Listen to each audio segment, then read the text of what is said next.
Assalamualaikum warahmatullahi wabarakatuh. Perkenalkan, nama saya Saiful Anwar, mahasiswa Hukum Keluarga Islam semester 6, kelas HKI 6D dengan NIM 050401222159. Di sini saya akan menjelaskan tentang fatwa-fatwa yang saya review dari institusi-institusi yang berasal dari web untuk tujuan mm, memenuhi tugas dari mata kuliah fatwa dan jurisprudensi dan diampu oleh dosen Muhammad Nur Hadi.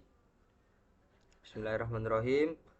Fatwa yang pertama yang saya review adalah hukum perkawinan antara saudara sepupu dengan identitas judulnya yaitu hukum perkawinan saudara sepupu yang bersumber dari fatwa Tarjih Muhammadiyah.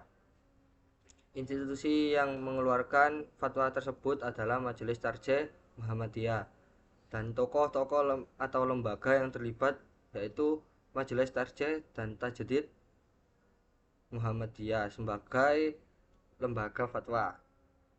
Yang kedua, masalah hukum dalam fatwa adalah fatwa ini membahas tentang kebolehan melaksanakan perkawinan antara saudara sepupu. Yang selanjutnya, argumentasi atau argumen hukum dalam fatwa tersebut, yaitu menyatakan bahwasanya tidak ditemukan nas-nas atau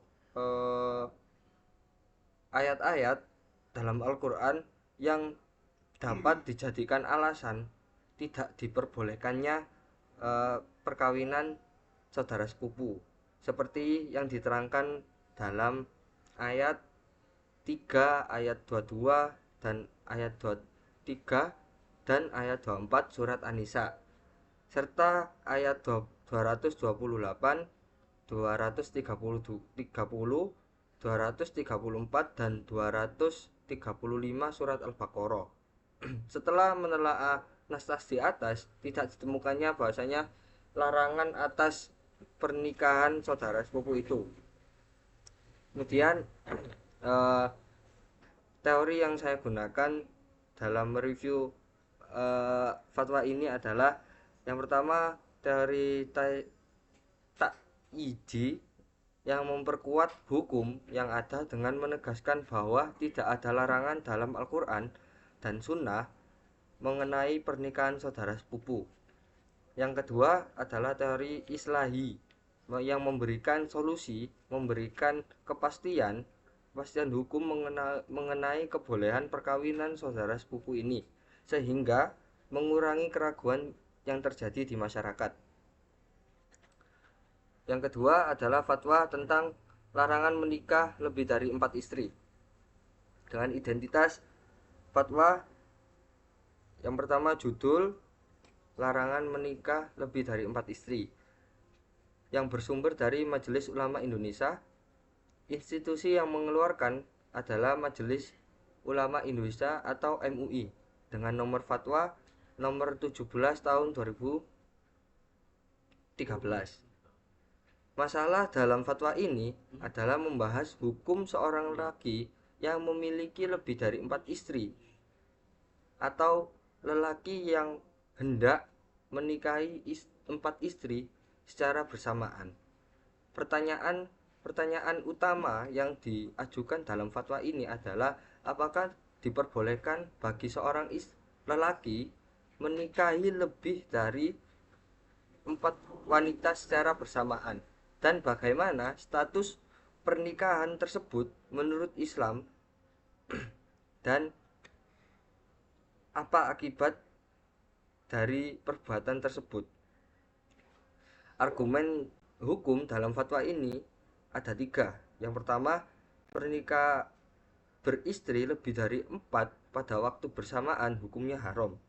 Yang kedua, jika perkawinan dengan istri pertama hingga keempat dilaksanakan secara bergantian dan memenuhi syarat dan hukumnya sesuai dengan hukum dan syaratnya, maka perkawinan tersebut sah dan memiliki akibat hukum.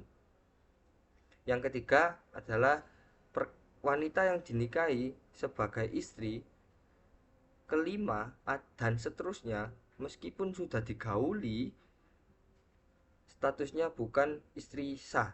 Jadi lelaki yang menikah lebih dari 4 dan sudah menggauli istri kelimanya bisa dikatakan perkawinannya adalah zina. Fatwa ini berdasarkan pada batas yang ditetapkan pada syariat Islam mengenai jumlah maksimal istri yang dinikahi secara bersamaan, yaitu 4 istri. Teori yang saya gunakan dalam mereview fatwa ini adalah ada 2. Yang pertama, Tayyidi yang memperkuat hukum Islam yang telah menetapkan batas maksimal 4 istri dalam poligami. Yang kedua adalah Islahid dengan memberikan batasan yang jelas. Fatwa ini mencegah praktek perkawinan yang melampaui batas syariat. Seperti itu. Yang selanjutnya adalah harta gono gini dan pensiunan suami. Yang identitas fatwanya adalah judulnya harta gono gini dan pensiunan suami. Sumbernya Fatwa Tarjih Muhammadiyah. Institusi yang mengeluarkan adalah Majelis Tarjih dan Tajdid Muhammadiyah. Tanggal penerbitan disidangkan pada hari Jumat 24 Zulhijjah 1435 Hijriah atau 19 September 2014. Tokoh dalam fatwa ini adalah Majelis Tarjih dan Tajdid Muhammadiyah sebagai lembaga fatwa Muhammadiyah. Masalah hukum dalam fatwa. Fatwa ini membahas pembagian harta gono gini dan hak atas gaji pensiun suami yang telah meninggal dunia.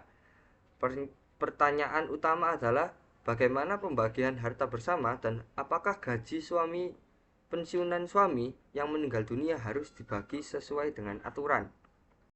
Argumentasi dalam fatwa ini adalah ada 2. Yang pertama, harta gono gini. Menurut pasal 96 ayat 1 KHI, apabila terjadi cerai mati, maka separuh harta menjadi hak pasangan yang hidup.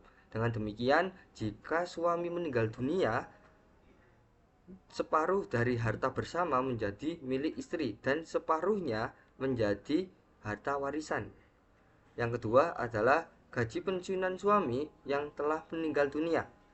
Berdasarkan Undang-Undang Nomor 11 Tahun 1969 tentang pensiunan pegawai diberikan sebagai jaminan hari tua dan sebagai penghargaan atas jasa-jasa pegawai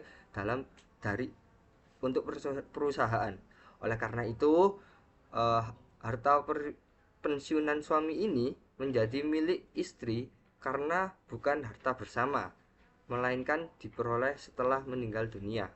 Teori yang saya gunakan dalam mereview fatwa ini ada 1. Menggunakan teori karakter fatwa. Fatwa ini bersifat demokratik karena dirumuskan berdasarkan pernyataan dari masyarakat dan dijawab dengan merujuk pada undang-undang yang berlaku serta prinsip-prinsip sehingga memberikan pemahaman yang jelas. Dengan demikian, 3 fatwa yang saya review untuk memenuhi tugas mata kuliah fatwa dan jurisprudensi saya cukupkan. Kurang lebihnya mohon maaf. Saya Saiful Anwar pamit undur diri. Assalamualaikum warahmatullahi wabarakatuh.